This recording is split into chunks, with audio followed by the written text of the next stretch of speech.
Sidekicks, the weekly cybersecurity podcast hosted by Richmond Advisory Group's principal analysts, namely me, Rory Duncan. And me, Christina Richmond. This podcast is your go-to partner for understanding the cybersecurity market, industry trends, and the real-world challenges of protecting organizations today. How goes it, Sir Rory? Not too bad, thank you, Lady Christina. I think that's the appropriate response, isn't it? Yes, probably. Yeah, I'd rather be a lady than a dame, perhaps. I don't know. Yeah. But anyway. So what have we got coming up in this week's episode, Christina? So, we're looking today at how veterans are using their military skills to strengthen cybersecurity's defense capabilities. They've long been an interesting talent pool for cyber. So it'll be interesting to chat more about that. Yeah. What else have we got? Well, another day, another cybersecurity startup. Oh, dear. They might be Israeli, maybe not. I'm not sure. But this time, potentially taking us one step closer to the agentic SOC. Now, I know we've talked about the way that agentic AI can be used within a security operations center, but I think, taking it to the next stage, there's a number of companies looking at that. So this will be an interesting chat to figure out what this company's doing and talk a little bit about this startup.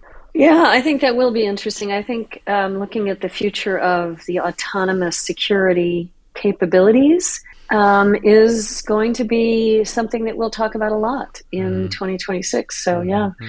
And also we're going to have our friend, a longtime friend of the show, Harold Moss. First time he's coming on, but he's been a longtime friend. He is a renowned cybersecurity researcher, innovator, and author. Yeah. And I've known him for quite a long time. He's been a CTO, a CEO. He's done a lot. So, yeah.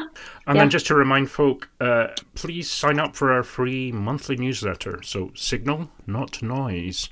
And you can do that through our website, which is www.richmondadvisorygroup.com. And if you navigate down to the bottom of the page, you'll see that there's a sign-up option.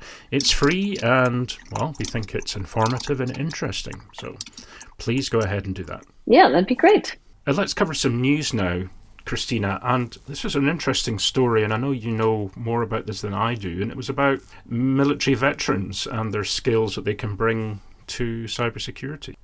Yeah, this was in Dark Reading, and it is an interesting article.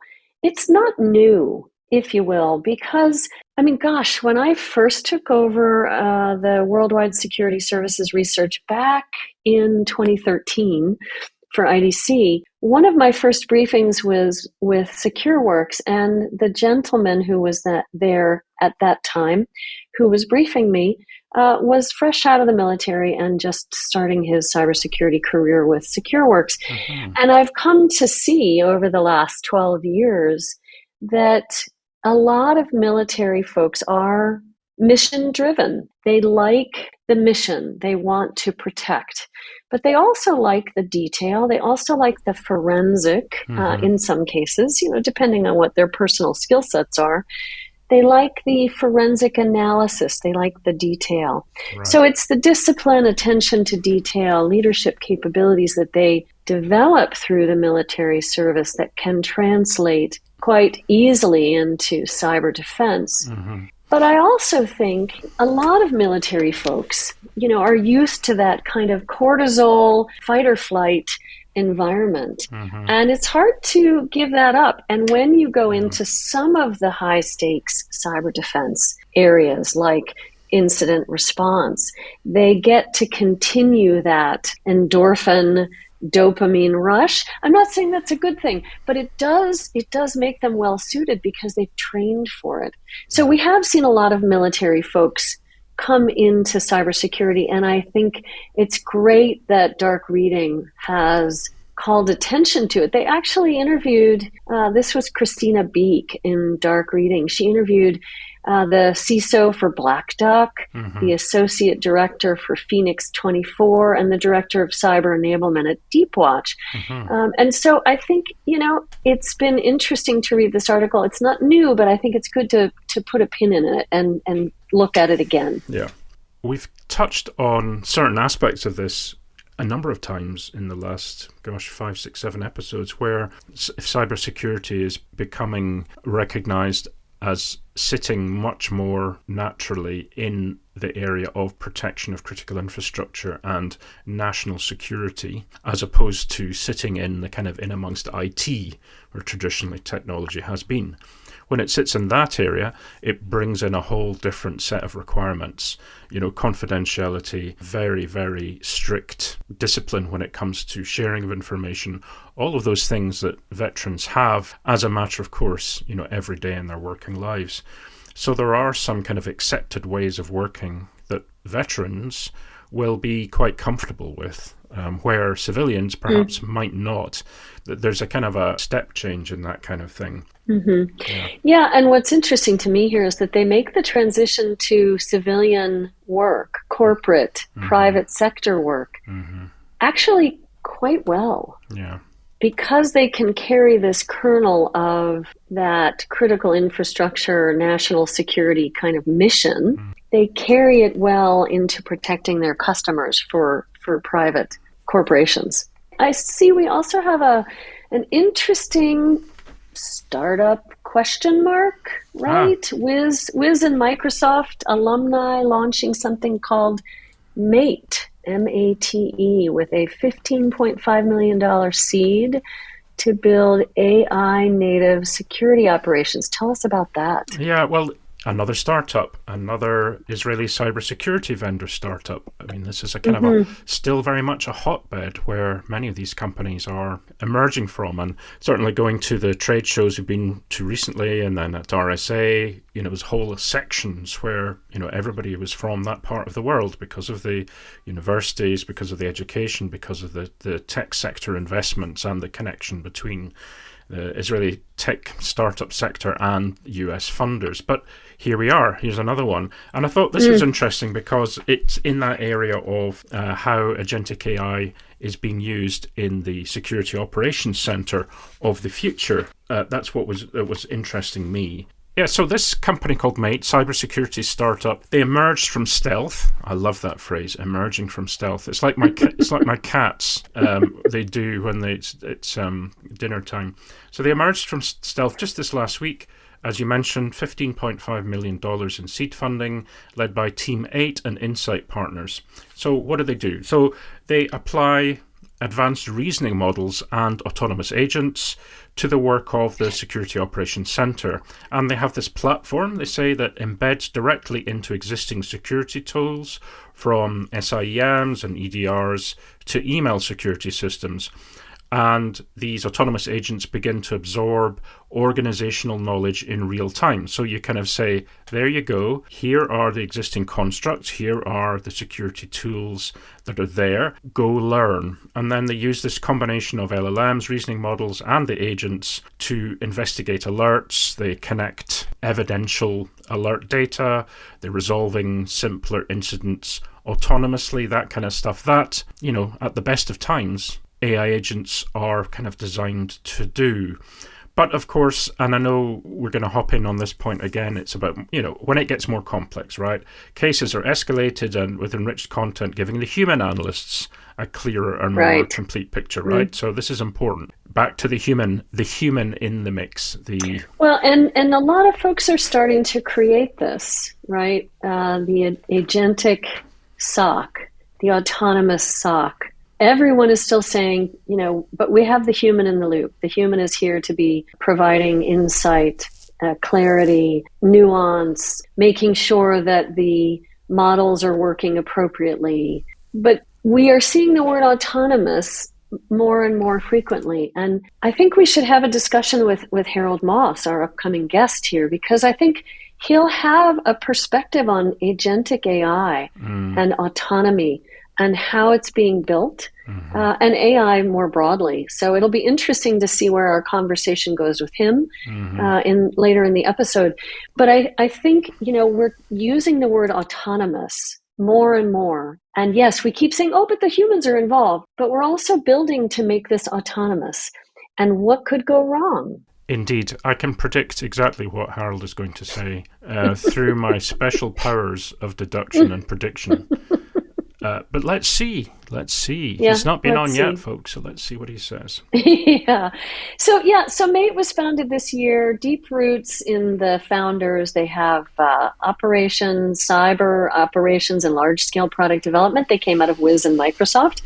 Asaf Wiener was previously a product leader at Wiz and Microsoft, and he's the first Wiz alumnus to found a startup. He's joined by Oren Sabin, former head of product for Microsoft Defender XDR and Security Copilot, and Guy Pergel, a veteran of Microsoft's Threat Intelligence Center, or MSTIC, and former engineering leader at Axonius. So it'll be interesting to see, they've come out with a bang. They kind of leapfrogged from seed to Series A, it looks like, because they've got their money. I mean, that says seed, but they've got their money to build out their idea. We'll see how it goes.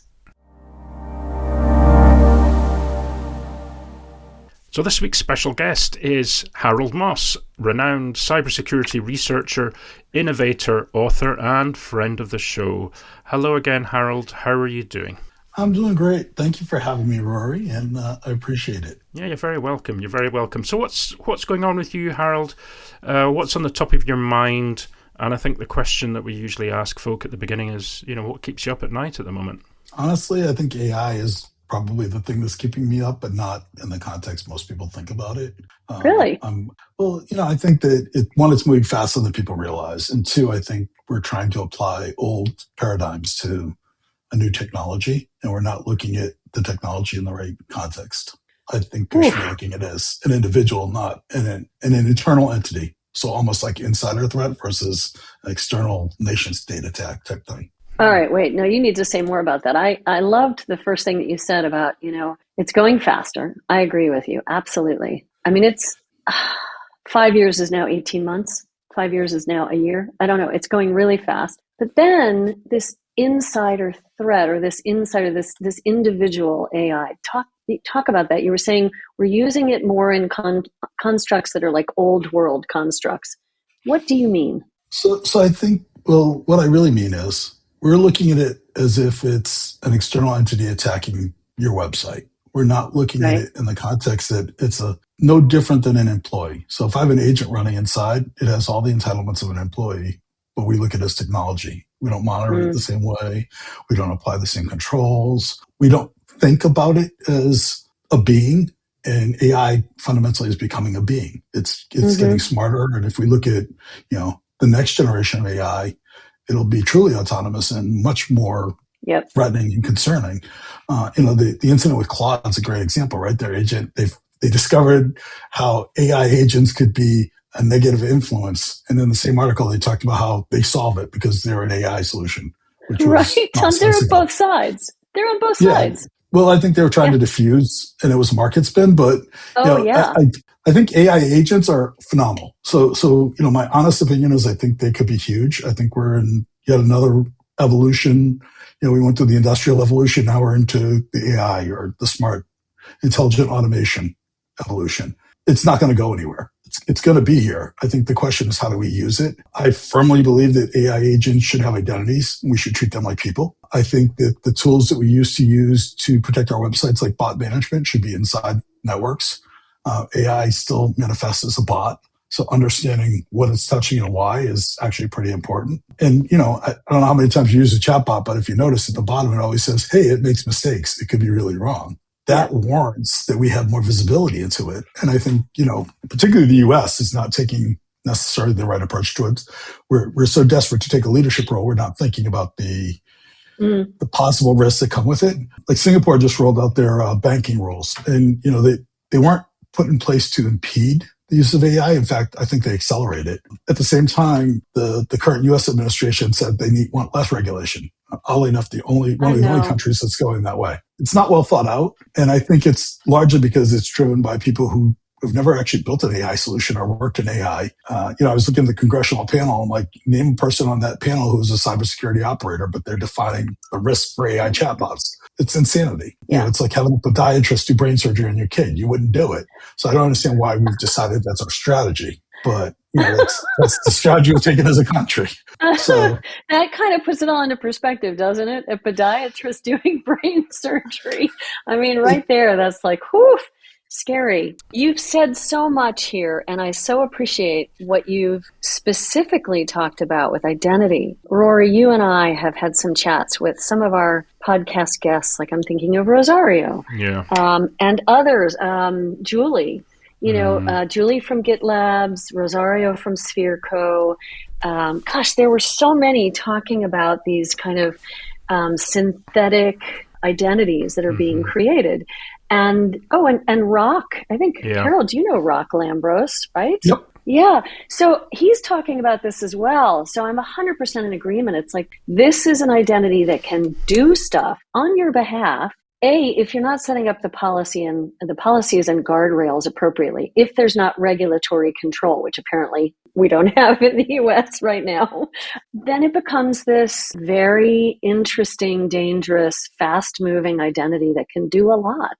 And I don't know that we can track it after the fact, right? It's more like you have to build it appropriately, give it the right guardrails. Am I wrong about that, Harold? What do you think? I mean, I think we could track it, but you're right. We have to build the guardrails, and I think we have to think about security differently. So, the bot example is a great example. We don't look at bots inside a company, right? But AI is effectively a bot. What does the bot management do? It detects when there's a bot and tells where it went. We bought one at Akamai. That was the whole point of somebody's attacking my website. I want to use a bot management solution. There's tools that we're using, DDoS solutions inside the network.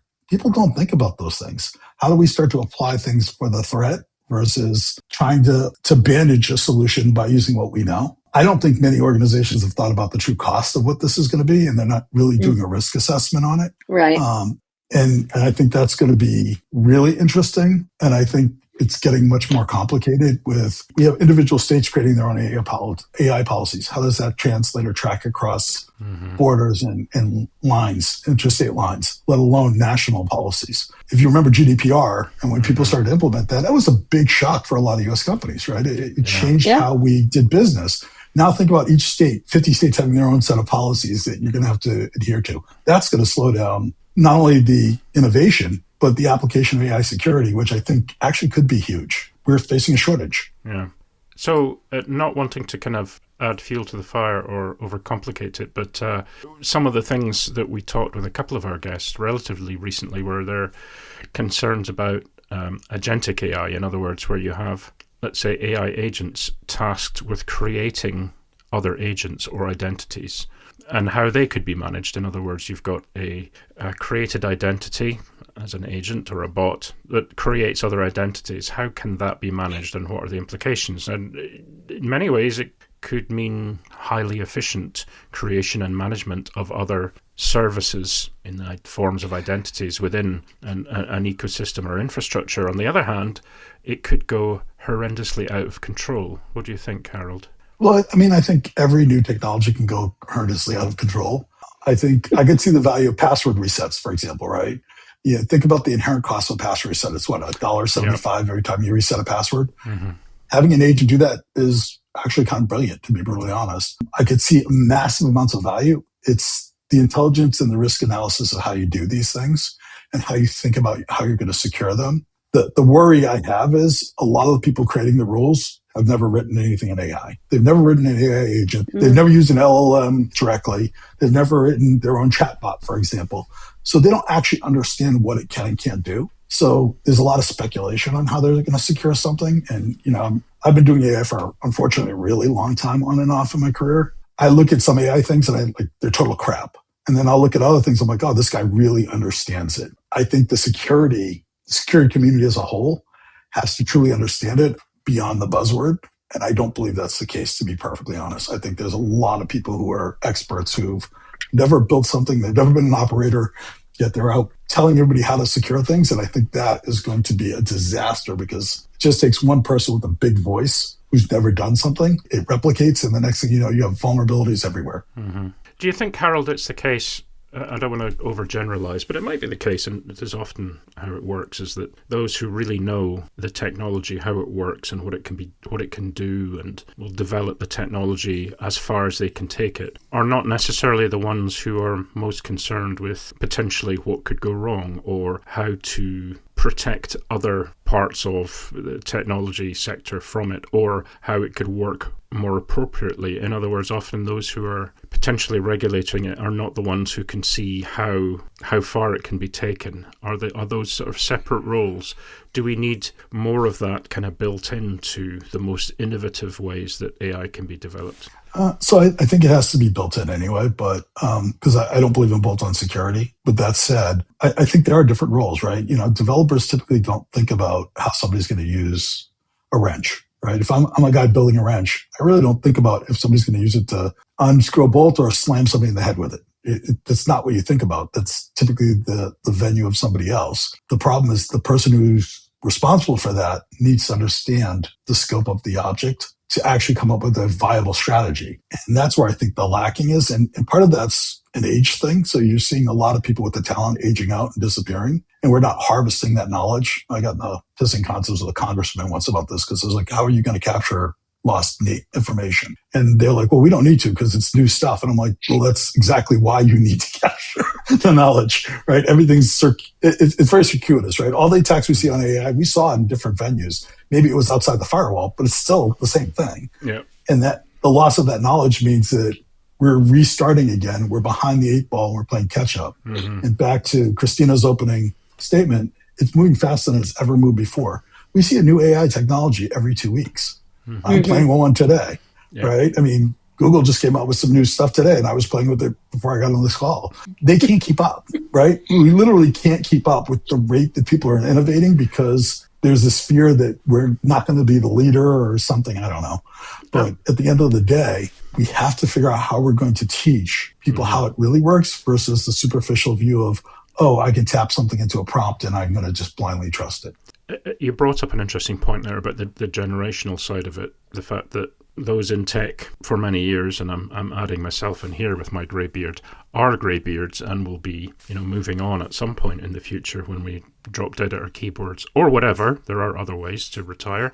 This problem is actually really odd. There's not enough older people to teach younger people. So you have a slew of younger people who think they know what they're doing, but they actually don't understand how any of it worked. And you've got old people like me who were working on it when it first started, and they know all the little secret things. I mean, my first Gen AI product was 25 years ago. I built an app that would look at code and write new code. It's evolved since then, but you get all that knowledge of that evolution that tells you like where the dead bodies are. Think about SQL injections, right? SQL existed well before anybody ever thought about a SQL injection. Right. But we use the knowledge we gained from the early days to figure it out and to figure out how to best prevent it. I don't see the same thing happening with AI. So you've got a lot of institutional knowledge that's just going away. And that's companies saying, oh, I want younger employees. And nobody's recapturing. They're not teaching. You're not seeing a lot of the older people teaching. There's the OG community, as everybody used to call it. And I always refer to me as one of the old people who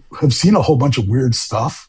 And you'll see something happen. You're like, oh, I know exactly what's going on. Other people are just learning. And at the rate AI is moving, by the time they learn, it's moved on. You've got a new threat. So is the call out then to get the greybeards teaching more? Is that a good? I was going to say, I think the call out is that they should be teaching, but also don't throw the baby out with the bath, right? I mean, yes, we are moving fast, and we have a lot of Silicon Valley money and Israeli money and lots of different startups, and they're young people, and they want to build things that are, from an entrepreneurial perspective, very interesting and fast moving and going to make a lot of money for their shareholders.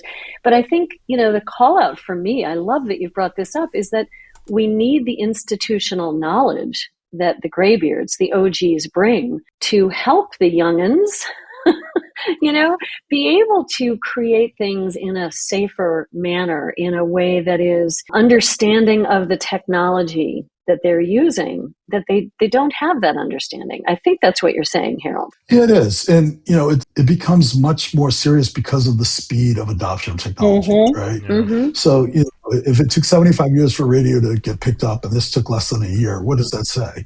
No, I don't hear anybody talking about embodied AI yet, but that's one of the big things coming up, the robots with embodied AI. Yeah, we have talked about Neo just briefly, the new, is it Danish or Dutch? It's a new robot that does, housework and lives with you and helps elderly and blah, blah, blah. It's not real yet. It is something that there are a lot of folks in India behind the scenes, playing with the marionette strings, if you will, and helping Neo to interpret and then do the task. But it's coming. So that embodied AI in a robot like Neo, I think is, I don't think it's 5 years. I was just debating with my son about this. He's like, it's 5 years out. I said, I think it's 18 months out. Yeah, but I think it's not even that far out. Yeah. I've already seen some of it working in my past life. I worked with an AI robotics company, and I got to actually exposure to a whole bunch of stuff that actually works. Not like Neo, where you have somebody behind the scenes. Amazon's using it in warehouses, right? They use the Unity robot, and it's actually replacing people, and it can recognize things, pick it up, move it across the room, pick up to 150-pound packages. We really need to think about how this new technology is going to impact things. Again, this is no different than the telegraph or the railroad.